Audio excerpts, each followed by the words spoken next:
what is the domain of k of x when k of x is equal to this business right here? Well, there's two restrictions that we need to look at. One is anything underneath the square root cannot be negative, and two, anything in the denominator cannot equal 0. Let's have a look at the whiteboard. So here's our given function, and here are our restrictions. Let's start with the first one. The denominator cannot be equal to 0. This is just a simple matter of factoring the quadratic underneath the radical in order to figure out where the zeros are. Here are the factors. -5 times 1 is -5. -5 plus 1 is -4. So those look good.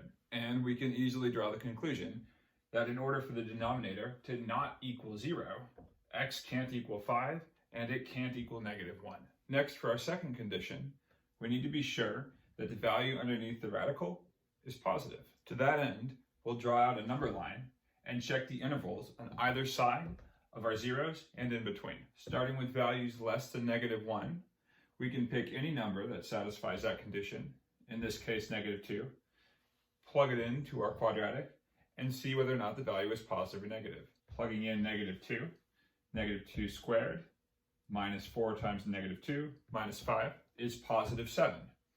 And since 7 is positive and not negative, everything to the left of -1 checks out. The easiest value to choose on the interval -1 to positive 5 is 0. 0 squared minus 4 times 0 minus 5 is -5. So this interval does not satisfy our condition of keeping the value underneath the radical positive. And lastly, we need to look at all values greater than 5. In this case, I've chosen 10, but you can choose anything you want that satisfies that condition. 10 squared minus 4 times 10 minus 5 is equal to 55.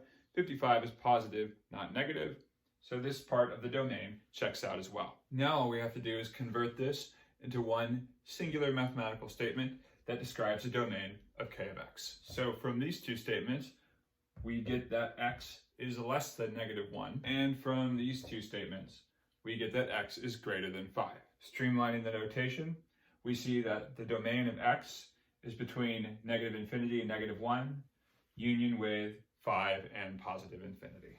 So basically what we have here is a 3-step process. Find your zeros, test your intervals, write out your domain.